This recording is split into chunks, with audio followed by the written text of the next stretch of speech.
Greetings, everyone. I'm Joy Cowley, the old lady of the troupe.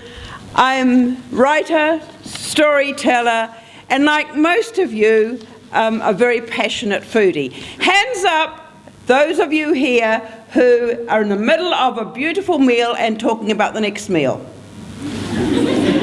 I thought so. Join the club. Because I travelled quite a lot in my job around the world in schools and various places, I've encountered a lot of very unusual foods. So my talk is about weird foods I've experienced. Thank you. For those who think that the extreme weird food experience is hoo-hoo grubs or worms on toast at the Hokitika Wild Food Festival, I can assure you that the world has many other delicacies to offer. I crossed the cultural food boundary in Taiwan in 1970 with roast peacock. I don't have pictures for these, I might add. The pictures have been added. Nothing weird about roast peacock, you might say, except that the bird was served on a big silver platter with the feathered head and the resplendent tail attached to the crisp brown body. From there I progressed to honey ants and snake in Australia. The honey ants were disappointing, canned and bland, but the snake was delicious. I thought at the time that if Eve had had any sense in the Garden of Eden, she would have eaten the snake and thrown the apple away.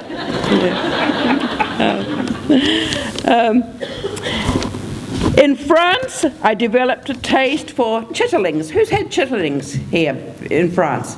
Oh, they're delicious. They're pigs' intestines stuffed with more pigs' intestines. And in Hong Kong, I discovered such delicacies as spicy chicken feet, duck's feet simmered in black bean sauce, fish maw, fish eyes, and fried pig's ears.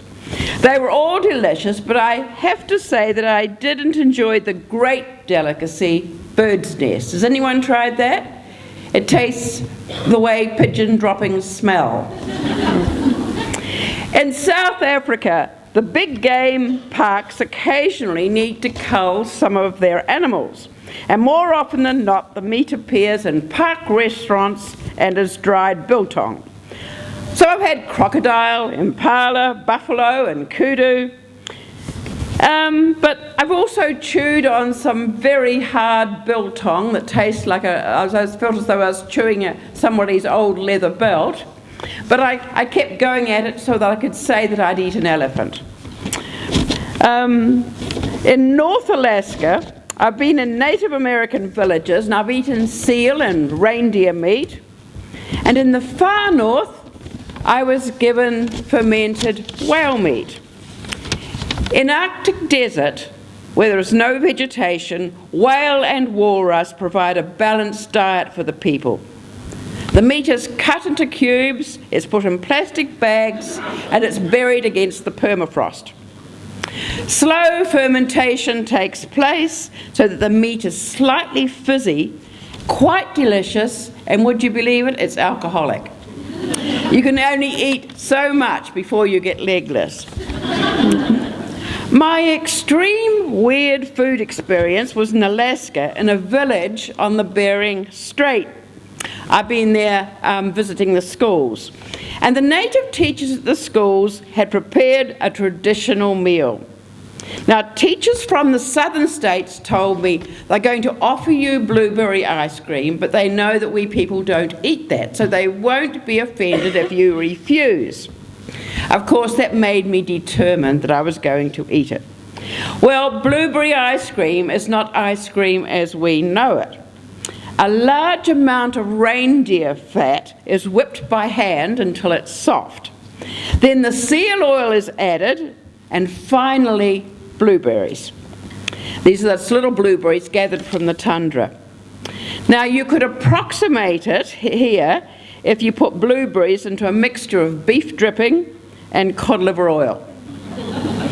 It was, I assure you, a struggle to swallow a bowl full and keep smiling. It reminded me of my childhood days when our mother gave us castor oil, either for constipation or disobedience. But They'd offer me blueberry ice cream, so I ate the whole lot. I swallowed it, the bowl full. They were so delighted, they offered me another helping. That I had to refuse. A few hours later, my insides told me what they thought about blueberry ice cream. And oh my goodness, it is a lot worse than castor oil. I think I might have finished early, believe it or not. Thank you.